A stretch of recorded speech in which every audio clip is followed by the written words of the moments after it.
ఇప్పుడు కొంతమంది ఈ దుర్బోధలు ఎలా ఉన్నాయంటే, ఇద్దరు యెహోవాలు ఉన్నారు, ముగ్గురు యెహోవాలు ఉన్నారు. 2 నెలలకు ఒక బోధ, 3 నెలలకు ఒక బోధ, 2 సంవత్సరాలకు ఒక బోధ, 3 సంవత్సరాలకు ఒక బోధ, అలా ఉందన్నమాట వాళ్ళ తీరు. ఈ థీరీస్ అన్ని పౌలు గారికి తెలియవా? వీళ్ళకి తెలుసా? ఇప్పుడు ఒప్పుకోవాలి, పౌలు గారికి తెలియదండి.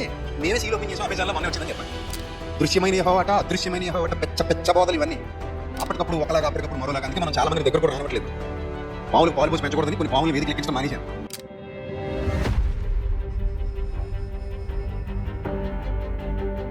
ఇప్పుడు కొంతమంది ఈ దుర్బోధలు ఎలా ఉన్నాయంటే, ఇద్దరు యెహోవాలు ఉన్నారు, ముగ్గురు యెహోవాలు ఉన్నారు. అసలు యెహోవా ఒక్కడా, ముగ్గురా, ఇద్దరా, నలుగురా, ఎంతమంది ఉన్నారని చెప్పింది బైబిల్? ఒక్కడేగా. మనం అదేనా చదువుకున్నాం? పోనీ అపోస్తలులు ఇంకోటి ఏమైనా చెప్పారా? వాళ్ళకి తెలియని సీక్రెట్. ఇప్పుడు పాత నిబంధన వాడి వడపోసేసాడు. గమలీయేలు పాదాల దగ్గర ధర్మశాస్త్రాన్ని అధ్యయనం చేసినాడు. ఆయన స్కాలర్ అసలు బైబిల్లో. ఎవరు? పౌలు గారు స్కాలర్ కదా. ఎంత చదివాడో అంత చదివేశాడు, ఎంత చదవాలంత చదివేశాడు, ఎంత డెప్త్కి వెళ్ళాలి అంత డెప్త్కి వెళ్ళిపోయాడు. ఇక పరిశుద్ధాత్మని సహాయం అంటారా, పుష్కలంగా ఉన్నవాడు.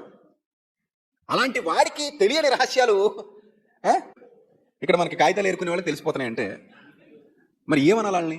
అందరికీ తండ్రి అయిన దేవుడు ఒక్కడే. చూసారా, తండ్రి అయిన దేవుడు ఎంతమంది? ఒక్కడే. తండ్రి ఒక్కడే, కుమారుడు పరిశుద్ధాత్ముడు ఒక్కడే, ఒక్కడే, కుమారుడు ఒక్కడే, తండ్రి ఒక్కడే. ఈ తండ్రి, కుమారుడు, పరిశుద్ధాత్మ ముగ్గురు కూడా ఏకమై ఉన్నారు. ఏ విషయాల్లో? అన్ని విషయాల్లో ఒక్కటిగా ఉన్నారు. ఈ విషయాన్ని మీరు అందరూ ఏకమై ఉన్నారు. నేను నా పక్కన ఒక ఇద్దరు నిలబెట్టుకొని మేము ముగ్గురు ఏకమై ఉన్నాము అంటే మీరు ఎలా అర్థం చేసుకోవాలి? చెప్పండి, ఎలా అర్థం చేసుకోవాలి? ఎస్, ఒకే మాట, ఒకే బాట. ఒకరు అవునంటే మరొకరు అవుననే అంటారు, ఒకరు కాదంటే మరొకరు కాదనే అంటారు. ఆయన స్టాండే ఈయన తీసుకుంటాడు, ఈయన స్టాండే ఆయన తీసుకుంటాడు. అది మనం అర్థం చేసుకోవాలి. కానీ తండ్రి ఎవరు అంటే తండ్రి అయిన దేవుడే. దేవత్వం విషయంలో ఏకత్వం, ప్రేమ విషయంలో ఏకత్వం ఉండొచ్చు, కరుణ విషయంలో ఏకత్వం ఉండొచ్చు, జాలి విషయంలో ఏకత్వం ఉండొచ్చు, కృప విషయంలో ఏకత్వం ఉండొచ్చు. అన్ని విషయాలలో ఏకత్వాన్ని అర్థం కావాల్సినటువంటిది సుప్రీం గాడ్.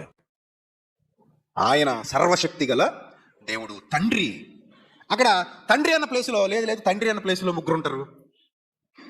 అక్కడ ఎలా ఉంది, ఇంకో చోట అలా ఉంది, ఇంకో చోట ఎలా ఉంది. ఇదంతా కన్ఫ్యూజ్ చేసి మ్యానిపులేట్ చేసేటువంటి ఒక విధమైన దుర్బోధ. ఇది 2 నెలలకు ఒక బోధ, 3 నెలలకు ఒక బోధ, 2 సంవత్సరాలకు ఒక బోధ, 3 సంవత్సరాలకు ఒక బోధ, అలా ఉందన్నమాట వాళ్ళ తీరు. అంటే గలిబిలి మనస్సాక్షి, సాతాను వలన పట్టబడిన వారే, ఈ సాతాను యొక్క ఆలోచన విధానం కలిగిన వారే గలిబిలి చేయడం ప్రజల్ని. ఇప్పుడు గ్రంథం చదువుతుంటే మనకి ఏమర్థమైంది? ఇప్పుడు పౌలు గారు ఉన్నారండి, ఒకళ్ళు చెప్పేటువంటి కొత్త థీరీస్ ఏవైతే ఉన్నాయో, ఈ థీరీస్ అన్ని పౌలు గారికి తెలియవా? వీళ్ళకి తెలుసా?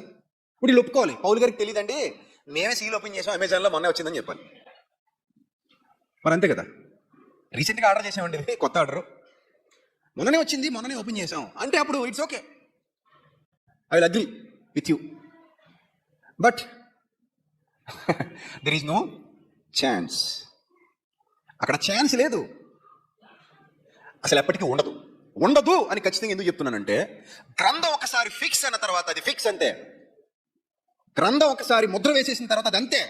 తండ్రి అయిన దేవుడు ఒక్కడే, కుమారుడు ఒక్కడే, ప్రభువు ఒక్కడే, ఆత్మ ఒక్కడే.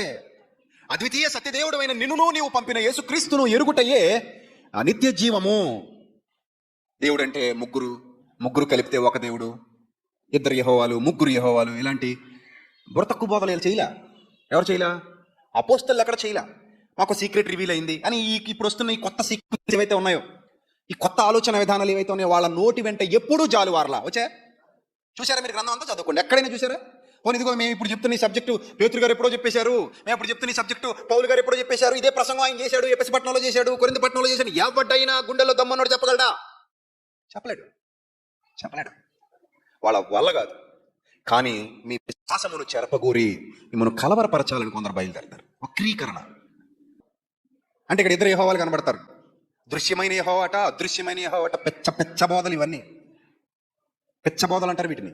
పిచ్చి చెత్త. ఒక రకంగా చెప్పాలంటే ఈ చెత్త పోగేసుకోవడానికి ఇదేదో జ్ఞానంలాగా, అదేదో గొప్పదిలాగా మీరు ఆలోచించారు. లేదా ఎవడైనా ఆలోచిస్తున్నాడంటే వాడి నాశనానికి వాడే ఉత్తరవాది అని. ఇక్కడ ఏమనుందంటే ఒక సింపుల్ ఏంటంటే 11వ వచనంలో ఏమందో చూడండి. మరియు యెహోవా దూత, ఇదిగో యెహోవా నీ మొరను వినెను. విన్నది ఎవరట? అంతేనా? ఇప్పుడు తనతో మాటలాడిన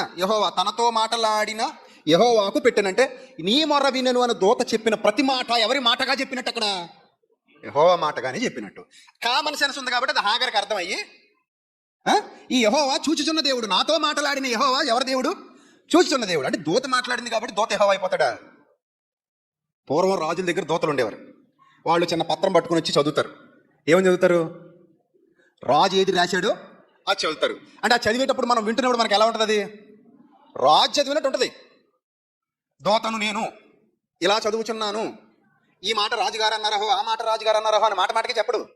రాజుగారు అన్నది మొత్తం చదివేస్తాడు. అర్థమవుతుందా? రాజుగారు అన్నది మొత్తం చదివేసేటప్పుడు మనకి ఎలా ఉంటుందంటే ఏదో దూతే చెప్తున్నట్టు ఉంటుంది. జాగ్రత్తగా అర్థం చేసుకోవాలి. దీన్ని మ్యానిపులేషన్ అంటే ఇంత క్లియర్గా ఉంటే దీన్ని కూడా మ్యానిపులేట్ చేసేవాళ్ళు తయారయ్యారంటే ఆ ముందు కూర్చున్న వాళ్ళకి బుద్ధి ఉండాలి. అలాంటి వాటిని యాక్సెప్ట్ చేసే వాళ్ళకి బుద్ధి ఉండాలి. ఎక్కడ బైబిల్ చెప్పలేదు అలాంటి. బైబిల్ ఇద్దరు యెహోవాలు, కనబడిన యెహోవా ఏ అపోస్తలుడని ఎప్పుడైనా మనతో చెప్పాడా?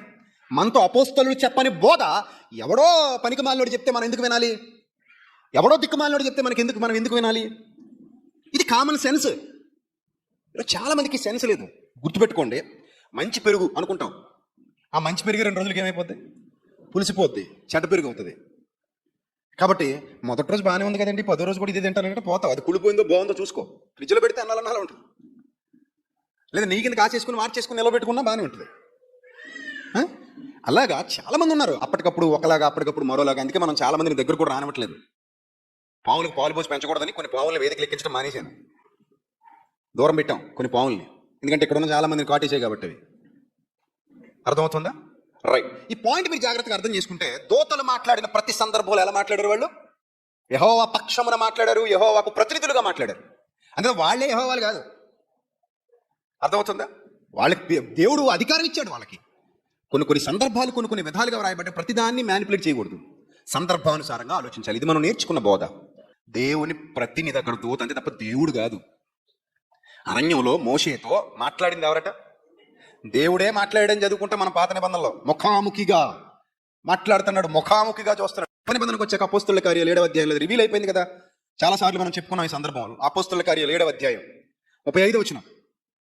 మోషే ముఖాముఖిగా దేవుడితో మాట్లాడుచుండెను అన్న సందర్భాన్ని బట్టి అపార్థం చేసుకోకుండా, ఇదిగో మరుగైన సంగతులు మీకు తెలియజెప్పేదను అన్నట్టు కొత్త నిబంధనలో 7:35 ఏమని చూడండి.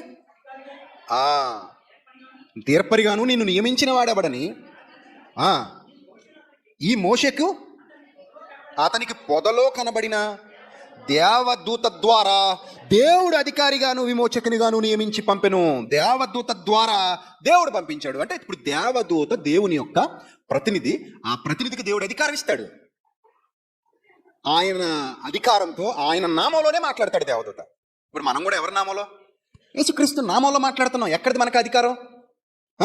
యేసుక్రీస్తు నామంలో ప్రార్థిస్తున్నాం. ఎక్కడిది మనకు అధికారం? ఆయన నామాన్ని ఉచ్చరించి, ఆయన నామాన్ని పెట్టుకుని, నా నామము పెట్టబడిన నా జనులు అన్నట్టుగా, ఆయన నా పేరు పెట్టబడిన నా జనులు. ఎక్కడిది మనం ఆయన నామాన్ని అలా భరిస్తున్నాం అంటే దేవుడు ఇవ్వాలి అధికారాన్ని. ఎందుకంటే దూతకు కూడా దేవుడు అధికారాన్ని ఇవ్వబట్టే ఆయన నామము ఆ దూతకుంది కాబట్టి, ఆయన అధికారం ఆ దూతకుంది కాబట్టి దూత నా మాటలనే అంటాడు. ఎందుకంటే ఖచ్చితంగా దేవుడు మాటలే చెప్తున్నాడు కాబట్టి. నా మాటలు నువ్వు వినలేదు గనుక నీకు నోరు పడిపోద్ది, ఇంకంతే. మాట్లాడు, నువ్వు మోగొడు అయిపోతావు. నీ నోరు ఇంక వర్క్ చేయదు, మోగొడు అయిపోతావు, అంతే. అర్థమైందా? సో అప్పుడు ఏమైంది? అతను నోరు ఏమైపోయింది? మోగపోయింది. ఇప్పుడు ఇక్కడ గబ్రియేల్ అనే యెహోవా అనాలా? గబ్రియేలు అలియాస్ యెహోవా అనాలా? ఏమనాలి? ఇప్పుడు 3 యెహోవాలు ఉన్నారనాలా? 2 యెహోవాలు ఉన్నారన్నారా? 4 అనాలా? ఏమనాలి ఇప్పుడు? సో ఇదంతా కపటమైన బోధ, కల్తీ బోధ. ఎంత తొందరగా రియలైజ్ అయితే చాలా మంది అంత మంచిది. లేకపోతే అపోస్తలులు వేసిన పునాది నుండి తొలగిపోయి ఎక్కడికో కొట్టుకొని పోతారు.